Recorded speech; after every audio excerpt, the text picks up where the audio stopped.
മിശിഹായിൽ പ്രിയ Jackson, Jees, Linson, Alvin, Albin, അവരുടെ മാതാപിതാക്കളെ, ബന്ധുമിത്രാദികളെ, പുരനാട്ടുകാരെ, ഇടവകക്കാരെ, വൈദികരെ, സമർപ്പിതരെ, വർഗീസ് പിതാവെ, കോറെപ്പിസ്കോപ്പ യറോസ്ലാവ്, പ്രിയപ്പെട്ടവരെ, ഡീക്കന്മാരോട്, തൃശ്ശൂക്കാരോട് ഞാൻ ഇത്ര നാളത്തിനും ഒരുപാട് ചോദ്യങ്ങൾ ചോദിച്ചിട്ടുണ്ട്. ആൽബിനോട് ഇന്നാണ് ചോദിക്കണേ. ചോദ്യം ഇതാണ്: യേശു തൻ്റെ ഇഹലോക ജീവിത കാലഘട്ടത്തിൽ ഏറ്റവും അധികം അത്യധികം ആഗ്രഹിച്ച കാര്യം ഏതാണെന്നാണ് ബൈബിളിൽ രേഖപ്പെടുത്തിയിരിക്കുന്നത്? നിങ്ങൾ 5 പേരോട് ചോദിച്ചു കഴിഞ്ഞാൽ നിങ്ങൾ നിങ്ങളുടെ ജീവിതത്തിൽ ഏറ്റവും കൂടുതൽ ആഗ്രഹിച്ച കാര്യം ഏതാണെന്ന് ചോദിച്ചാൽ ഏതാ? ഇന്നത്തെ ദിവസത്തേക്ക് വേണ്ടിയാണ്, അച്ഛനാവണമെന്ന് തന്നെയാണ്, അല്ലേ?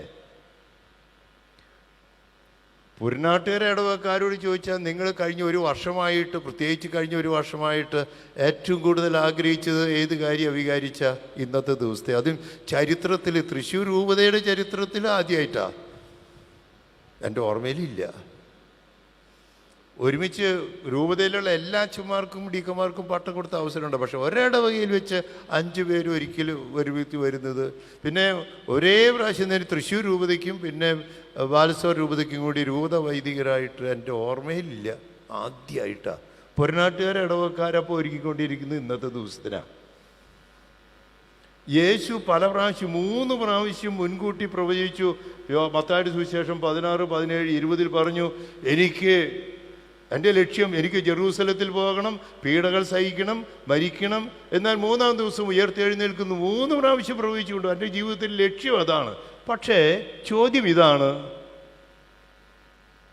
ഏറ്റവും അധികം ഈശോ ആഗ്രഹിച്ചതെന്ന് ബൈബിളിൽ രേഖപ്പെടുത്തിയിരിക്കുന്ന, അത്യധികം ആഗ്രഹിച്ചതായി ബൈബിളിൽ രേഖപ്പെടുത്തിയിരിക്കുന്നത് ഏതാണ്?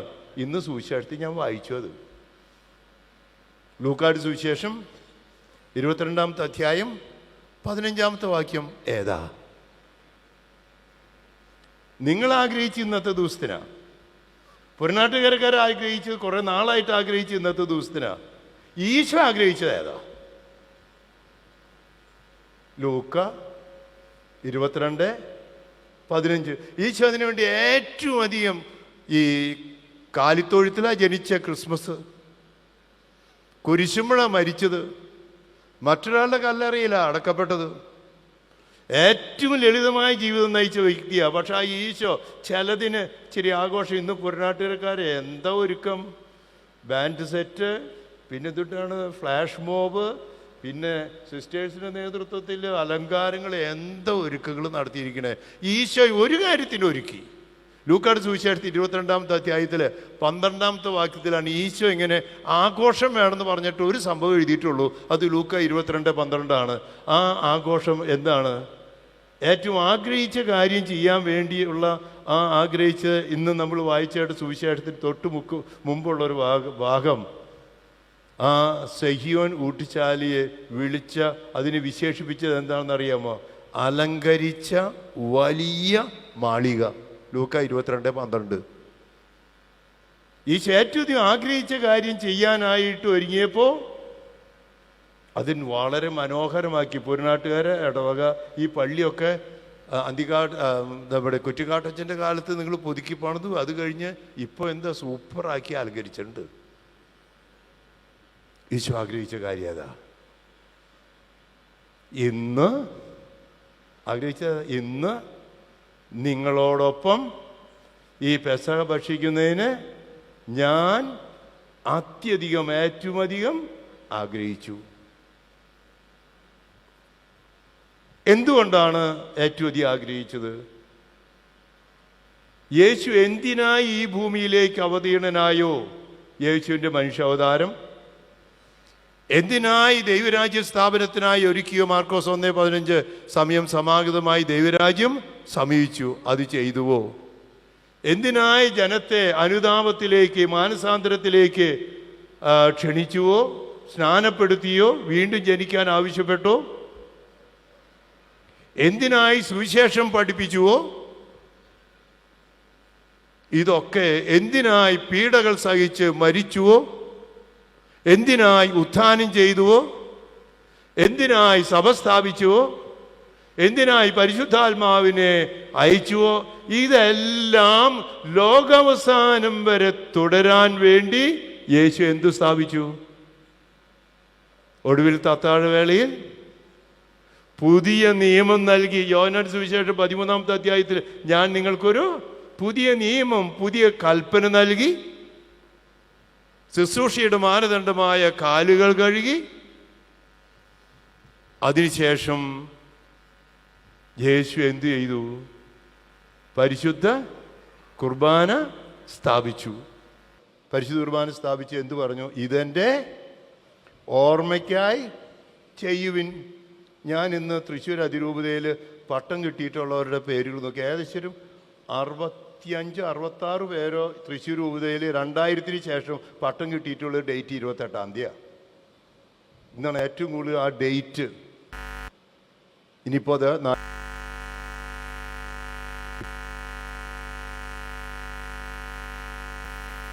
ഇന്ന് തന്നെ വീണ്ടും തൃശ്ശൂർ രൂപതയ്ക്ക് വേണ്ടി പട്ടം കിട്ടുന്നു. അപ്പോൾ ഈ അവസരത്തിൽ യേശു ഏറ്റവും അധികം ആഗ്രഹിച്ചതിന് ഓർമ്മയാചരണം, അനംനേസിസ്, ഇതെൻ്റെ ഓർമ്മയ്ക്കായി ചെയ്യുവിൻ. നിങ്ങൾ ഡീക്കന്മാരുടെ 5 പേരുടെ ഓർക്കണം. നിങ്ങളുടെ ജീവിതത്തിൽ എന്നും ഓർത്തിരിക്കേണ്ട ദിവസം ഏതാ? നിങ്ങൾ പുരോഹിതനായി അഭിഷിക്തരാക്കപ്പെട്ട ദിവസം, നിങ്ങൾ ആദ്യമായി പരിശുദ്ധ കുർബാന അർപ്പിച്ച ദിവസം. മറക്കുമോ? ഈ ദിവസം മറക്കുമെന്ന്? നിങ്ങൾ ഏറ്റവും അധികം ആഗ്രഹിച്ച കാര്യം ഇന്ന് നടക്കുക. അങ്ങനെ ഈ ഓർമ്മയാചരണത്തിൽ എന്താ നമ്മളിവിടെ ചെയ്യുന്നത്? ഇവിടെ നമ്മൾ എന്താ ചെയ്യുന്നത്? യേശുവിൻ്റെ രക്ഷാകര കർമ്മത്തിൻ്റെ കാര്യങ്ങളെല്ലാം ഇവിടെ ആവർത്തിക്കുക. യേശുവിൻ്റെ ജനനം ക്രിസ്മസിന് ആരംഭിച്ചു. അത് നിങ്ങൾ ഉടനെ തന്നെ അത്യുന്നതങ്ങളിൽ ദൈവത്തിന് സ്തുതി എന്ന് പറഞ്ഞ് യേശുവിൻ്റെ മനുഷ്യാവതാരത്തിൻ്റെ ഓർമ്മ ഇവിടെ വീണ്ടും ആവർത്തിക്കുക. യേശു ദൈവരാജ്യ സ്ഥാപനത്തിനായി അനുതാപത്തിലേക്ക് ക്ഷണിച്ച് സുവിശേഷം പ്രസംഗിക്കുകയായിരുന്നു. യേശു ലൂക്കായുടെ സുവിശേഷം 4:18 വായിക്കുന്ന എന്താ? ആത്മാവിനാൽ അഭിഷിക്തനായി. ഐസയ പ്രവാചകൻ 61:1-2 ഉദ്ധരിച്ചുകൊണ്ട് പറഞ്ഞു, കർത്താവിൻ്റെ ആത്മാവ് എൻ്റെ മേലുണ്ട്. എന്തിനാ 3 കാര്യങ്ങൾ ചെയ്യാനാ യേശു പറഞ്ഞ. കർത്താവിൻ്റെ ആത്മാവ് എന്തിനാ? 1, ഞാൻ ഇവരോട് പറഞ്ഞു, ഒന്നാമത്തെ നിങ്ങളുടെ ഡ്യൂട്ടി ഏതാണെന്നറിയോ? അറിഞ്ഞില്ലെങ്കിൽ മരിക്കണം, ഓർത്തിരിക്കണം. ഒന്നാമത്തെ ഡ്യൂട്ടി സുവിശേഷം പ്രസംഗിക്കില്ല. നന്നായിട്ട് ഒരുങ്ങി സുവിശേഷം പ്രസംഗിക്കണം. യേശുവിനെ അറിയുന്നവരോടും യേശുവിനെ അറിയാത്തവരോടും യേശുവിനെ ഉപേക്ഷിച്ചവരോടും യേശുവിനെ കുറിച്ച് നിസ്സംഗതയോടെ ഒരു തീക്ഷ്ണതയില്ലാതെ പ്രവർത്തിക്കുന്ന എല്ലാവരോടും സ്ഥാനത്തും അസ്ഥാനത്തും. ആൽബിന് ബാലസോർ ആ മിഷണറിമാരുടെ ഇടയിൽ പോയിട്ട് സുവിശേഷം പ്രസംഗിക്കാൻ മടിയുണ്ടാ? വിശാഖപട്ടണത്തേക്ക് പോകാൻ നിങ്ങൾക്ക് മടിയുണ്ടാ? എവിടേക്ക് വേണമെങ്കിലും പറഞ്ഞയക്കുന്ന എല്ലായിടത്തും സുവിശേഷം പ്രസംഗിക്കാൻ ഒന്നാമത്തെ ദൗത്യം. ബന്ധിതർക്ക് മോചനം, അന്ധർക്ക് കാഴ്ച, പീഡിപ്പിക്കപ്പെട്ടവർക്ക് വിമോചനം, വിശുദ്ധീകരണ കർമ്മം, പുരോഹിത ധർമ്മം. നല്ല ഇടയനെ പോലെ ആടുകളെ നയിക്കാൻ, മേയിക്കാൻ. ഇതിനു വേണ്ടി പരിശുദ്ധാത്മാവിനാൽ ആവസിപ്പിക്കപ്പെടല.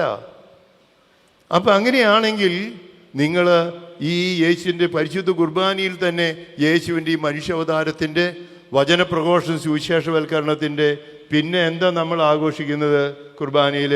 യേശുവിൻ്റെ പീഡാസഹനത്തിൻ്റെ, മരണത്തിൻ്റെ, ഉത്ഥാനത്തിൻ്റെ ബലി, സാക്രിഫൈസ്. നിങ്ങളെ മുറിക്കുകയാണ് കേട്ടോ, ബലി ചെയ്യുക. അത് കഴിഞ്ഞ് യേശു സഭ സ്ഥാപിച്ചതിൻ്റെ, പരിശുദ്ധാത്മാവ് ആവസിപ്പിച്ചതിൻ്റെ, യേശു യേശുവിനോട് കൂടി ഒന്നായി തീർന്നതിൻ്റെ, യേശുവിനെ ഐക്യപ്പെടുന്നതിൻ്റെ ഒക്കെയാണ്. നിങ്ങൾ ഇന്നത്തെ സുവിശേഷം വായിച്ചപ്പോൾ യേശു എന്താ ചെയ്തേ? യേശു അപ്പവും വീഞ്ഞും എടുത്തിട്ട് എന്താ ചെയ്തേ? അപ്പവും കാസും എടുത്തിട്ട് ഒന്ന് യേശു അപ്പം പാനപാത്രം എടുത്തു. ആ വാക്ക് മനസ്സിലായോ? എടുത്തു എന്നുള്ളത്. എടുത്തു കഴിഞ്ഞിട്ടോ വാഴ്ത്തി ആശീർവദിച്ച് കൃതജ്ഞതാസ്തോത്രം ചെയ്തു. മൂന്നാമത്തതോ മുറിച്ചു പങ്കുവെച്ചു. നാലാമത്തതോ കൊടുത്തു. എടുത്തു, വാഴ്ത്തി, മുറിച്ചു, കൊടുത്തു. ഇപ്പം ഞാൻ ചെയ്യാൻ പോകുന്നത്, നിങ്ങളുടെ അപ്പച്ചനും അമ്മച്ചിയും ചെയ്യാൻ പോകുന്നത്, പുറനാട്ടിലെ ഇടവക്കാർ ചെയ്യാൻ പോകുന്നത്, നമ്മുടെ വർഗീസ് മെത്രാൻ ചെയ്യാൻ പോകുന്നത് ഈ 4 കാര്യങ്ങളാണ്. നിങ്ങൾ എടുത്തിരിക്കുക. എന്തുകൊണ്ടാണ് നിങ്ങൾ എടുത്തേ? നിങ്ങൾക്ക് ഇഷ്ടപ്പെട്ടതാ? ഇന്ന് ഞാൻ അവരോട് ചോദിച്ചു, എന്തുകൊണ്ടാണ് നിങ്ങൾക്ക് അച്ഛനാവാൻ പോണേന്ന് ചോദിച്ചു. വെറുതെ നിങ്ങൾ എന്തുകൊണ്ടാണ് അച്ഛനാവാൻ തീരുമാനിച്ചേ? സുഖമായിട്ടുള്ള ജീവിതം കരുതിയിട്ടാ? നിങ്ങളുടെ അപ്പച്ചനും അമ്മച്ചിയും നേർന്നതാ? അല്ല, അവർ പറഞ്ഞു എനിക്ക് അങ്ങനെയല്ലേ പറഞ്ഞു, എനിക്ക് ചെറുപ്പം മുതൽ ആഗ്രഹം ഉണ്ടായിരുന്നു, കുർബാനയ്ക്ക് കൂടി ഇപ്പോൾ മോഹം തോന്നി. ചില അച്ഛന്മാരെ കണ്ടപ്പോൾ ഇഷ്ടപ്പെട്ടു എന്ന് സംശയമാണ്, എന്നാലും ഇഷ്ടപ്പെട്ടു. അത് കഴിഞ്ഞ് ഒരുത്തനാണെങ്കിൽ ഈ മറ്റേ ആമ്പല്ലൂർ പോളിടെക്നിക്കിലൊക്കെ ഡിപ്ലോമ ഇതൊക്കെ കഴിഞ്ഞ് എൻജിനീയറാകാൻ പോയിട്ട് ഇതൊക്കെ കഴിഞ്ഞപ്പോഴാണ് ഇങ്ങനെ ഒരു തോന്നൽ. മറ്റവർക്കൊക്കെ 10ാം ക്ലാസ് കഴിഞ്ഞ് ആൽബിനോട് ചോദിച്ചപ്പോൾ ഇവിടെ മിഷണറിമാരൊക്കെ കണ്ടപ്പോൾ ആൽബിന് എന്തൊരു മിഷണറിയോ, അപ്പോൾ കട്ടാക്ക് മിഷനെ കുറിച്ച് അന്നൊന്നും അറിയില്ല, എന്നാലും പിന്നെ ഒന്ന് തോന്നി ആൽബിനോ. അപ്പോൾ ഇനി ചെറുപ്പത്തിൽ ഇങ്ങനെ മോഹം ഉണ്ടായി. പിന്നെ ഇങ്ങനെ 10ാം ക്ലാസ് കഴിഞ്ഞപ്പോൾ അല്ലെങ്കിൽ പിന്നീട് ഇതും കഴിഞ്ഞപ്പോൾ അങ്ങോട്ട് തോന്നി, പിന്നെ അങ്ങോട്ട് പോയി, പിന്നെ അങ്ങോട്ട് എത്തി. നിങ്ങൾ എന്നെ തിരഞ്ഞെടുക്കുകയല്ല, ഞാൻ നിങ്ങളെ തിരഞ്ഞെടുക്കുകയാണ്. അതാണ് ഈശോ പറയുന്നത്. ജെറമി 29:11 നിന്നെക്കുറിച്ച് എനിക്ക്, എല്ലാ മനുഷ്യരെയും കുറിച്ച്, ദൈവത്തിൻ്റെ ഛായയിലും സാദൃശ്യം സൃഷ്ടിക്കപ്പെട്ട എല്ലാ മനുഷ്യരെയും കുറിച്ച് ജെറമിയ പ്രവാചകനിലൂടെ ദൈവം പറയുന്നത്, എനിക്ക് നിന്നെക്കുറിച്ച് എന്തുണ്ട്? അത് നിങ്ങളുടെ നാശത്തിനല്ല, ക്ഷേമത്തിനാ. പൗലോസ്ലീഹ പറയുന്നത് എന്താ? കൊരിന്ത്യക്കാർക്ക് 1:7-17 ഓരോരുത്തരും തങ്ങളുടെ വിളിയും നിയോഗം അനുസരിച്ച് ജീവിക്കണം. ദൈവമാണ് നിങ്ങളെ വിളിച്ചത്. ആ വിളിയുടെ മുമ്പിൽ നിങ്ങൾ ഇപ്പോൾ മുട്ടുകുത്തി പറയുന്നത് എന്താണെന്നറിയാമോ? ഇതാ കർത്താവിൻ്റെ ദാസൻ, നിന്റെ പദ്ധതി പോലെ, അല്ലാണ്ട് നിങ്ങളുടെ പദ്ധതിയല്ല, അപ്പച്ചൻ്റെ അമ്മച്ചിയുടെ പദ്ധതിയല്ല, പുറനാട്ടിലെ ഇടവക്കാരുടെ പദ്ധതിയല്ല, മെത്രാന്റെ പദ്ധതിയല്ല, ദൈവത്തിന്റെ പദ്ധതി പോലെ എന്നിൽ നിറവേറട്ടെ. നിങ്ങൾ എടുത്തിരിക്കുക. നിങ്ങളുടെ വീട്ടുപേരിന്ന്, നിങ്ങളുടെ ഓരോരുത്തരെയും കുടുംബങ്ങളിൽ നിന്ന് ഈശോ എടുത്തിരിക്കുക. പുറനാട്ടിലെ ഇടവകയിൽ നിന്ന്, തൃശ്ശൂർ അതിരൂപതയിൽ നിന്ന്, തൃശ്ശൂർ രൂപതയ്ക്ക് വേണ്ടി, ബാലസോ രൂപതയ്ക്ക് വേണ്ടി, ഇവരെവിടേക്കൊക്കെ അയക്കുന്നു അവിടേക്കൊക്കെ ആ പ്രവർത്തനങ്ങൾക്ക് വേണ്ടി, സാർവത്രിക സഭയ്ക്ക് വേണ്ടി ഈശോ എടുത്തിരിക്കുക. അതാണ് മോശയെ വിളിച്ച കാര്യം 1ാം വായനയിൽ നമ്മൾ കേട്ടത്. ജെറമിയ എന്നാ വിളിച്ചത്? നിങ്ങളെ ജെറമിയ പ്രവാചകൻ എന്നാ വിളിച്ചേ? നിന്റെ അമ്മയുടെ ഉദരത്തിൽ ഉരുവാകുന്നതിന് മുമ്പേ ഞാൻ നിന്നെ അറിഞ്ഞു, വിശുദ്ധീകരിച്ചു. അപ്പൊ നീ അച്ഛനാവാനുള്ള തീരുമാനം, ദൈവത്തിന്റെ പദ്ധതി എന്താ ലിൻസാ? അമ്മയുടെ ഉദരത്തിൽ ഉരുവാകുന്നതിന് മുമ്പ്. അത് കഴിഞ്ഞ് നിങ്ങളുടെ നാവില്, അധരത്തിൽ, ജെറമിയായുടെ അധരത്തിൽ വചനം കൊടുത്തതുപോലെ നിങ്ങൾക്ക് ഇന്ന് വചനം തരാൻ പോവാ. എടുത്തിരിക്കുക. എടുത്തത് എന്തിനാ? വാഴ്ത്താനാ. ഉൽപ്പത്തി പുസ്തകത്തിൽ 12ാമത്തെ അധ്യായത്തിൽ അബ്രാഹത്തെ വിളിച്ചപ്പോൾ പറഞ്ഞു, ഞാൻ നിന്നെ അനുഗ്രഹിച്ചിരിക്കുന്നു. നിങ്ങളുടെ അപ്പച്ചനും അമ്മച്ചിയും നിങ്ങളുടെ കൈകൾ കഴുകി അനുഗ്രഹിച്ചു. തലയിൽ കൈവച്ച് അനുഗ്രഹിച്ചില്ലേ? മാമു ജനിച്ച അന്ന് മുതൽ തുടങ്ങിയത് അനുഗ്രഹിച്ചത്. ഇന്ന് അപ്പച്ചനും അമ്മച്ചിയും അനുഗ്രഹിച്ചു, വാഴ്ത്തി, കൃതജ്ഞതാ സ്തോത്രം ചെയ്തു. കുർബാനയ്ക്ക് വിളിക്കുന്ന മറ്റൊരു പേരെന്താ? യൂക്കറിസ് എന്ന് പറഞ്ഞ കൃതജ്ഞതാ പ്രകാശനം, നന്ദി പറയലാണ് കുർബാന, വാഴ്ത്തലാണ് കുർബാന. എന്തിനു വേണ്ടി?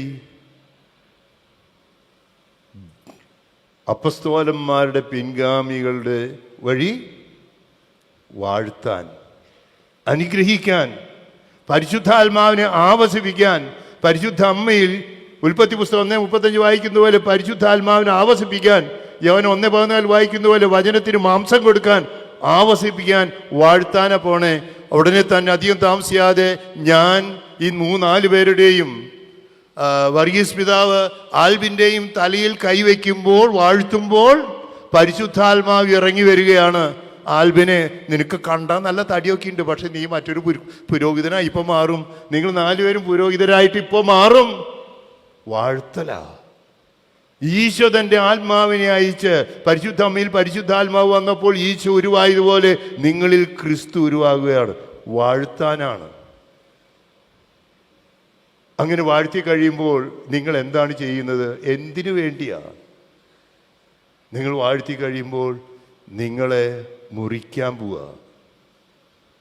ഈശോ തൻ്റെ ശരീരരക്തങ്ങൾ പിതാവിന് മനുഷ്യവർഗത്തിൻ്റെ രക്ഷയ്ക്ക് വേണ്ടി ലോകത്തിൻ്റെ പാപങ്ങൾ നീക്കുന്ന ദൈവത്തിൻ്റെ കുഞ്ഞാടായി അർപ്പിച്ചതുപോലെ അർപ്പിക്കുന്നതിന് ചെയ്തത് എന്താണ്? മുറിക്കപ്പെട്ട കുഞ്ഞാടാകുകയാണ്. കുരിശിലേറുന്ന ഇടയനാകലാണ്. ആടുകൾക്ക് വേണ്ടി ജീവൻ അർപ്പിക്കുന്ന ഇടയനാകലാണ്. നിങ്ങളെ മുറിക്കാൻ പോവുക. അപ്പമെടുത്ത് മുറിച്ചതുപോലെ, പാനമാത്രം എടുത്ത് പങ്കുവെച്ചതുപോലെ നിങ്ങളെ മുറിക്കാൻ പോവുക. എളുപ്പമുള്ള പണിയല്ലെന്ന് അറിയാലോ അല്ലേ? കുരിശിൻ്റെ എൻ്റെ പിന്നാലെ വരാൻ ആഗ്രഹിക്കുന്നവൻ, മത്തായി 16:24, സ്വയം പരിത്യജിച്ച് അനുദിന ജീവിതത്തിലെ കുരിശെടുത്ത് അതിന് തയ്യാറായിട്ട് തന്നെയാണോ വന്നിരിക്കണേ കുരിശെടുക്കാൻ? കർത്താവിൻ്റെ കുരിശിൻ്റെ മറുപുറത്ത് തൂങ്ങിക്കിടക്കാൻ തയ്യാറാണോന്ന്? ആണോ? ഇത് സുഖജീവിതമല്ല, ത്യാഗത്തിൻ്റെ ജീവിതമാണ് പൗരോഹിത്യം. കുർബാനയാകലാണ് പൗരോഹിത്യം. എളുപ്പമുള്ള പണി അല്ല എന്ന് അറിഞ്ഞിട്ട് തന്നെയാണോ വരണേ? ഇത് അറിഞ്ഞിട്ട് തന്നെയാണോ ഈ മക്കളെ പറഞ്ഞയച്ചേ? ത്യാഗത്തിൻ്റെ കുരിശെടുക്കലാണ്, കുരിശിലേറലാണ്. അങ്ങനെ കുരിശിലേറിയുമ്പോൾ യേശു തന്നെ തന്നെ അർപ്പിച്ചു. കുർബാന എന്ന സാക്രിഫൈസ്, പരിശുദ്ധ കുർബാന സാക്രിഫൈസാണ്. അത് യേശു സാക്രിഫൈസിനെ എന്ത് ചെയ്തു? പിതാവേ, അങ്ങയുടെ കരങ്ങളിൽ എൻ്റെ ആത്മാവിനെ ഞാൻ സമർപ്പിക്കുന്നു എന്ന് പറഞ്ഞതുപോലെ ഇവരിതാ കുർബാനയാകുക. കുർബാന എന്ന വാക്കിൻ്റെ അർത്ഥം എന്തെന്നാ? കുർബാന എന്ന വാക്കിൻ്റെ അർത്ഥം എന്തെന്നാ? ആ ബാലസോർ ഒഡിയ ലാംഗ്വേജിൽ അറിയോ? കുർബാന സമർപ്പണം. ഇപ്പം നിങ്ങൾ ചെയ്യുന്നത്, ഇന്ന് കുർബാനയ്ക്ക് മുമ്പ് ഞാൻ കുർബാന ചെയ്യൽ കാലത്ത് നിങ്ങളോട് ബൈബിൾ പറഞ്ഞപ്പോൾ നിങ്ങൾ എന്തോടെ പറഞ്ഞ അവസാനം? മുട്ടുകുത്തി a total commitment, total dedication, total കുർബാനയാകുക. ഇനി നിനക്ക് വേറെ ഒന്നുമില്ല, പൂർണ്ണമായും യേശുവിനായിട്ട്. ഇനി നിനക്ക് വേണ്ടി എത്ര മണിക്കൂറുണ്ട് ദിവസത്തിൽ? 24 മണിക്കൂർ യേശുവിൻ്റെതായി നീ സമർപ്പിക്കുക. എനിക്ക് വേണ്ടിയില്ല, എൻ്റെ കുടുംബത്തിന് വേണ്ടിയില്ല, പൊന്നാട്ടിക്ക് വേണ്ടിയില്ല, യേശുവിന് വേണ്ടി 24 മണിക്കൂറും 360 ദിവസവും ഈശോയുടേത് മാത്രം. എ ടോട്ടൽ കമ്മിറ്റ്മെൻറ്റ്, കുർബാനയാകുക. അങ്ങനെ വരുമ്പോൾ ഇന്ന് ഈശോ നിങ്ങളെ സ്വീകരിച്ചു. കാഴ്ചവെപ്പിൽ അപ്പവും വീഞ്ഞും ഈശോ സ്വീകരിച്ച് തൻ്റെ ശരീരരക്തങ്ങളാക്കി മാറ്റുന്ന പോലെ ഈശോ നിങ്ങളെ സ്വീകരിച്ച് മറ്റ് ക്രിസ്തുവായി രൂപാന്തരപ്പെടുത്തി ഈശോയെ തന്നെ നിങ്ങൾക്ക് തരികയാണ് പരിശുദ്ധ കുർബാനയിലൂടെ. ഇത് കഴിയുമ്പോൾ, പട്ടം കഴിയുമ്പോൾ തൃശ്ശൂർ രൂപതയ്ക്ക് പറയുകയാണ് ഈശോ, ഇതാ 4 ക്രിസ്തുമാര് നിങ്ങളുടെ മുമ്പിൽ.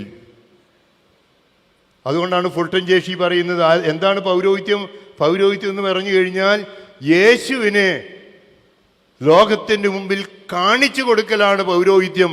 നിങ്ങളുടെ വേഷത്തിൽ, നിങ്ങളുടെ സംസാരത്തിൽ, നിങ്ങളുടെ പ്രവൃത്തിയിൽ ഈ ജനം ഈശോയെ കാണണം. അതാണ് പൗരോഹിത്യം. ബാലസോരി ചെന്ന് കഴിഞ്ഞാൽ നിന്നെ കണ്ട ഈശോയെ കാണണം. അതാണ് പൗരോഹിത്യം.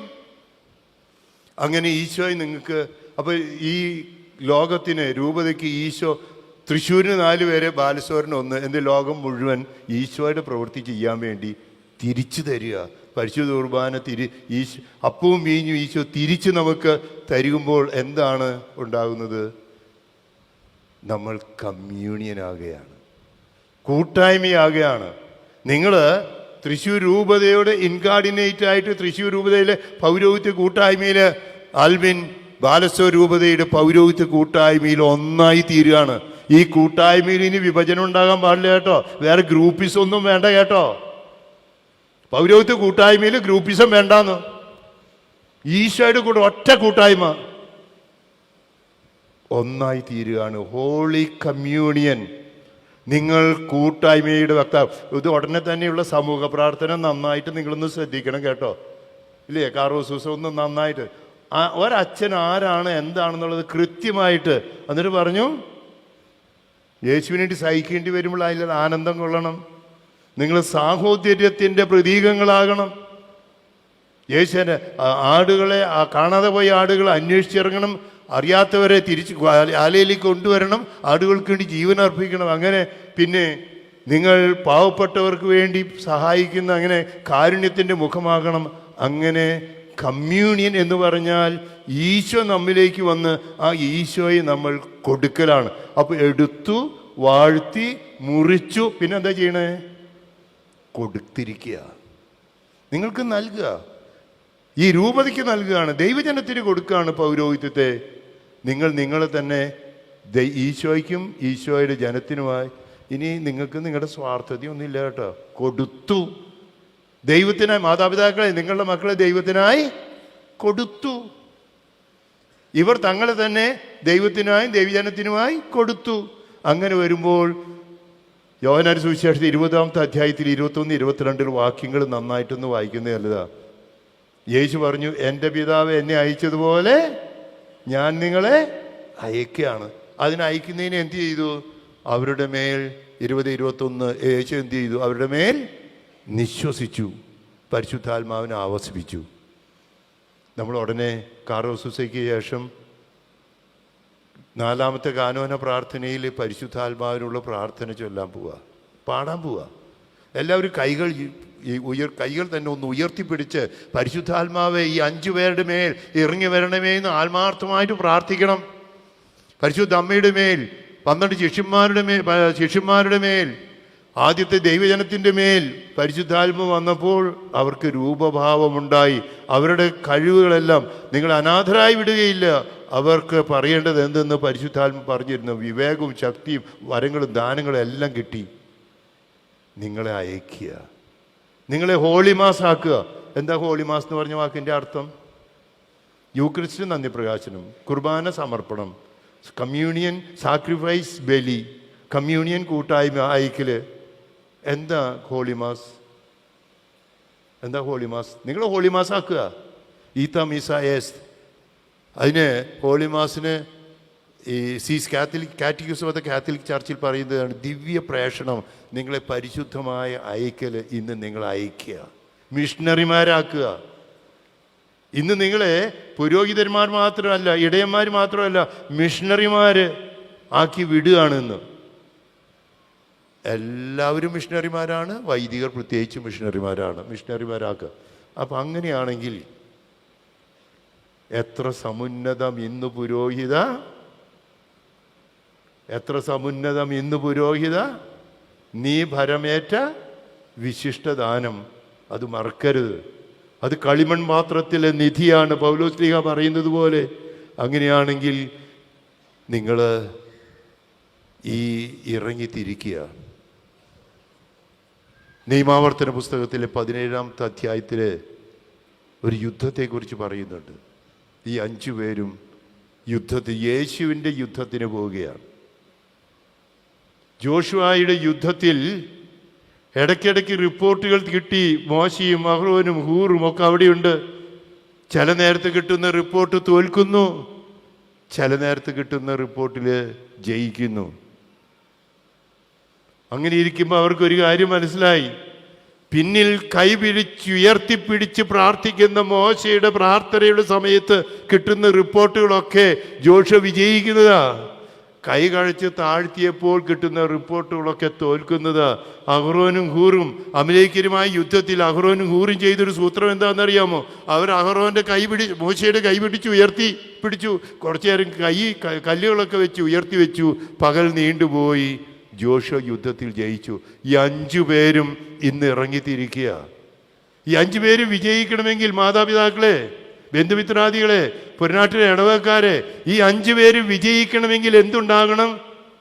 മോശയെപ്പോലെ ഉയർത്തിപ്പിടിച്ച കരങ്ങളുണ്ടാകണം. ഉയർത്തിപ്പിടിച്ച കരങ്ങളുണ്ടാകണം. മാതാപിതാക്കളെ, ഇന്നു മുതൽ പ്രത്യേകം പ്രാർത്ഥിക്കോ, ത്യാഗം ചെയ്ത് പ്രാർത്ഥിക്കോ. പുരനാട്ടിലെ ഇടവക്കാരെ, നിങ്ങൾ പ്രാർത്ഥിക്കോ. ഇവർക്ക് വേണ്ടി ആഗ്രഹിച്ചാൽ പോരാ, ഇവർക്ക് വേണ്ടി പ്രാർത്ഥിക്കണം, ത്യാഗം ചെയ്ത് പ്രാർത്ഥിക്കണം. അങ്ങനെ വരുമ്പോൾ അത്ഭുതങ്ങൾ നടക്കും, അടയാളങ്ങൾ ഉണ്ടാകും. യേശുവിൻ്റെ പുരോഹിതരായ ഇവർ ദൈവരാജ്യ സ്ഥാപനത്തിൽ അപ്പസ്തോലന്മാരെ പോലെ, മിഷണറിമാരെ പോലെ ഇവർ വിജയിക്കും. കുരിശുകളുണ്ടാകും, ഉറപ്പ്. കുരിശിൻ്റെ അപ്പുറത്ത് കിരീടമുണ്ട്, ത്യാഗത്തിൻ്റെ അപ്പുറത്ത് സ്നേഹമുണ്ട്. ഇവർക്ക് പ്രകാശപൂരിതരാകും. അങ്ങനെയാണെങ്കിൽ ഇവർക്ക് വേണ്ടി നമുക്ക് പ്രാർത്ഥിക്കാമോ? എല്ലാവരും ഒന്ന് കൈകൂപ്പി പിടിക്കാമോ? ഈ 5 പേരെയും ദൈവത്തിന് മുമ്പിൽ സമർപ്പിക്കാം. മരണം വരെ വിളിച്ചവനോട് വിശ്വസ്തനായ, 24 മണിക്കൂറും യേശുവിൻ്റെതായ, കുടുംബത്തിൻ്റെ അല്ല, ഇടവകയുടെ അല്ല, നാടിൻ്റെ അല്ല, ലോകത്തിൻ്റെ അല്ല, യേശുവിൻ്റേതു മാത്രമായ പുരോഹിതരായി യേശുവിൻ്റെ വചനം പ്രഘോഷിക്കാൻ, യേശുവിൻ്റെ ജനത്തെ നയിക്കാൻ, യേശുവിൻ്റെ ജനത്തെ വിശുദ്ധീകരിക്കാൻ നല്ല പുരോഹിതരായി പരിശുദ്ധാത്മാവിൻ്റെ ആവാസത്താൽ ഇവർ രൂപാന്തരപ്പെടുത്തണമേ എന്ന് പരിശുദ്ധ അമ്മയുടെ മധ്യസ്ഥ തേടി, യൗസേപിതാവിൻ്റെ മധ്യസ്ഥ തേടി, ഇവരുടെ നാമത്തിന് കാരണഭൂതരായി യൗസേപിതാവിൻ്റെ, വിശുദ്ധ അന്തോണിയുടെ, വിശുദ്ധ ഏവസ്യയുടെ, യോഹന്നാൻ്റെ ഒക്കെ മധ്യസ്ഥത തേടി ഇവർക്ക് വേണ്ടി അല്പസമയം നിശബ്ദതയിൽ പരിശുദ്ധാത്മാവെ വരണമേ, പരിശുദ്ധമ്മയെ മധ്യസ്ഥയാകണമേ, ഇവരെ നല്ല പുരോഹിതരായി ഉയർത്തി ഞങ്ങൾക്ക് തരണമേ എന്ന് നിശബ്ദതയിൽ ഇവർക്ക് വേണ്ടി അല്പസമയം പ്രാർത്ഥിക്കുക.